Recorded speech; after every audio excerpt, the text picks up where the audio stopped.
Romford Film Festival. My name is Jack, and at first I just want to get everyone to know who you are, so give me your name and what you worked on. My name is Chris Harvey and I worked on How Do You Move Banksy. My name is Pavlos and I'm the writer-director of the film Hunter. And I'm Estelle Brutti. I'm the director of Distant Waters. Okay, so my first question is for all of you. Do you have any favourite scenes or sequences from your films? Yes, that was when the door just got totally broken.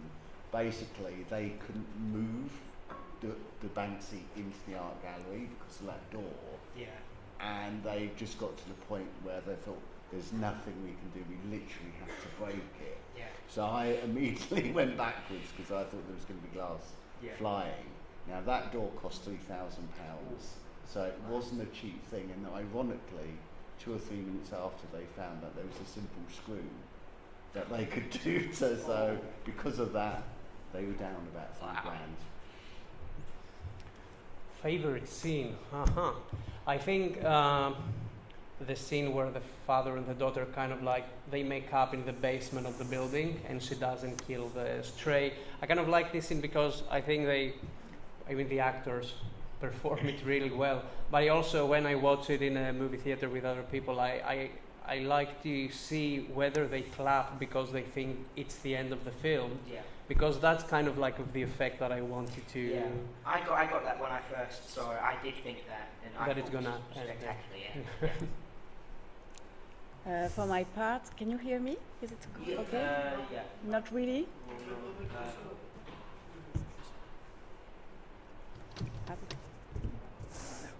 Here? Okay, yes. I like the scene when they are when they go back to the house on the little footpath on the sea, and it was a moment where the light, it was around golden hour, and we had like 2 minutes to bring all the gear up there on the footpath, and then you had this halo in the trees, which was like an aureole or something, and it was so hard to get that, so we shot only once, and it was a success. What was the hardest thing about the film? Like, what hardest thing to shoot? I think the hardest thing for me was certainly being outside because it was pissing down with rain totally. So thankfully that day I had actually brought an umbrella, but it just made doing things awkward because at the same time I'm taking photos as well. So having the video camera, having another camera in another hand, and holding the umbrella was quite tricky. What was the trickiest part for you? For me? Yeah. Yeah. Definitely the last scene, the exterior one that we shot on the first day, and we had, I think, the shot list was 15 or 16 shots, and it was very early in the morning, and because we shot in December, and we knew we had a small day in front of us, and it was nerve-wracking, and I think you might notice that some of the shots we had to bring up in the color grading because it was starting to get a bit dark. Yeah. But yeah, I think we managed eventually. Well, for me, the whole adventure was difficult because the film was funded by a crowdfunding and by people who came to work for free. So it was so difficult, to have everything lined up, everybody coming at the right time. I mean, the actors changed 3 times. Very difficult to get the material. It was shot in Bretagne, in France, and it was pouring water, although it was the end of August. Well, everything was difficult on that film. So, Chris, you did a film about Banksy. Did you meet him, or is it who you think it is?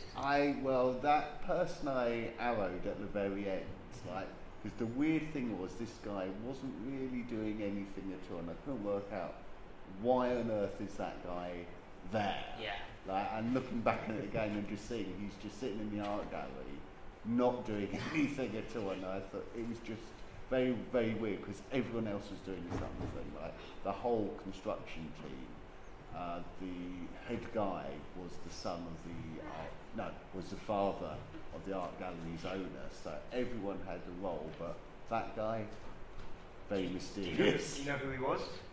No, I was never told. So for Hunter, where was this filmed? The main location was actually, how to describe it, sort of like an old hospital for disabled children, I think from the 1930s or something. Yeah. That's why you might see some paintings on the walls in specific scenes.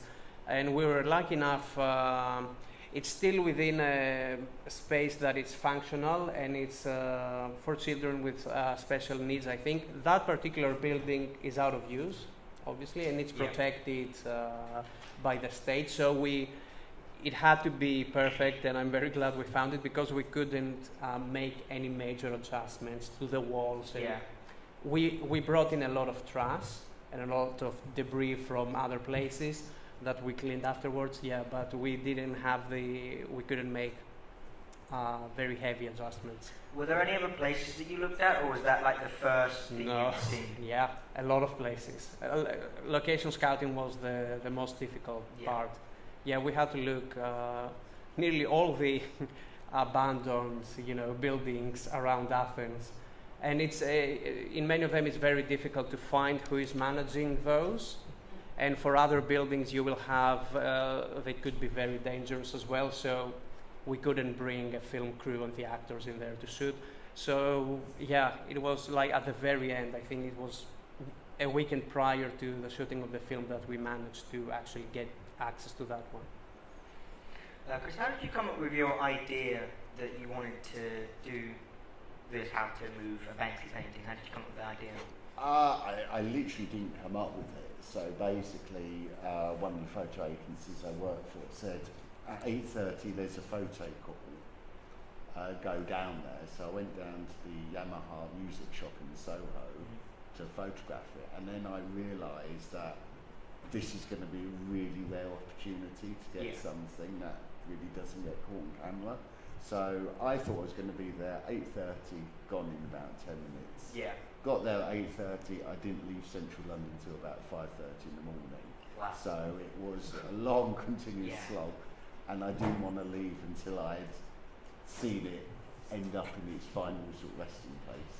How much footage did you keep in, or is there anything that we didn't see? There's about 3 hours of footage in total, so it's really trimmed down because it's not a quick process. No. It looks quick there, but believe me, just getting out of the first building took hours because it's a listed building, and as you can see when it's coming through that door, it's just scraping the wood. And again, they had to keep that building as undamaged as possible. So it was just a great privilege basically to be there and have the good luck to have been told about it. Do we have any questions from our audience? You need to put your hands up and I'll come over for a question. I have one for Estelle on Distant Waters. This is a first-time film for you, isn't it? Yes, very, very first film. Absolutely incredible. Can we get a round of applause for that? Because that's a beautiful film. It's an incredibly beautiful film. Thank you. What would you say you've learned about, not necessarily filmmaking, but about yourself during the process of making this movie? Actually, for many times, I thought, I'm going to make the character of Laetitia younger, and I will have a young actress to do it. And I thought, some people say that there is a tunnel, for actresses at the age of 50 when they can't get any jobs. And I thought, if I don't even give me the job, who would? But really, I had to fight myself because people told me, so you're going to film yourself. Wow, how about that? And that was the most difficult thing to overcome, I thought. And got a hand. Excellent. See, I asked one, and then everybody wants to. Shame she's all the way over here. It's a question for each of you. If you had to pick a film apart from your own, which other did you particularly enjoy today? I love Berta, but I had seen it already. It's a great film. I mean, very funny and at the same time so true. I think it was a great selection overall. I don't know. Berta and Sylvia, I think, yeah, probably. I think for me as well, I loved Berta. I also liked Sylvia as well, because I didn't realise that Sylvia Pankhurst lived literally around the corner from where I live, so that was a nice surprise. Thank you. Anyone else? As filmmakers, it's all about collaborative and learning and everything like that. Is there any one question that any of you three would like to ask each other about this process?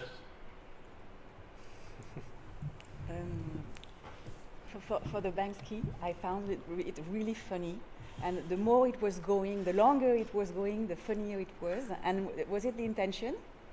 No, I mean, literally, after I viewed all the footage, I was just sort of picking out the stories, and for me, first of all, seeing the keys going missing and the disaster.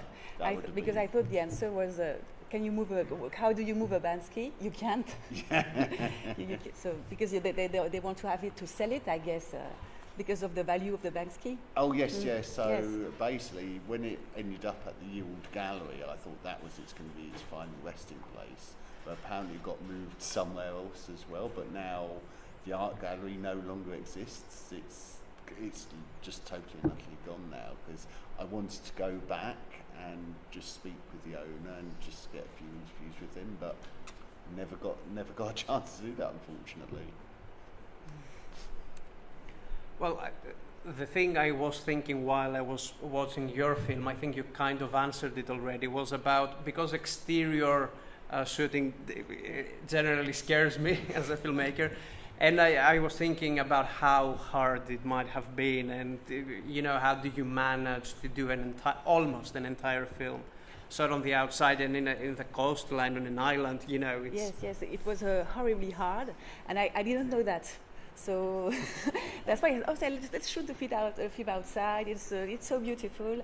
And then I went into the technical details, and with all my technicians, we found the way for against the. I mean, it was all. For example, when we were on the little mountain at the beginning, it happened to have a lot of wind, and so our sound engineer put 2 T-shirts under our T-shirts. He just improvised at that moment, and we put the micro cravat here and between the 2 T-shirts, and actually it worked.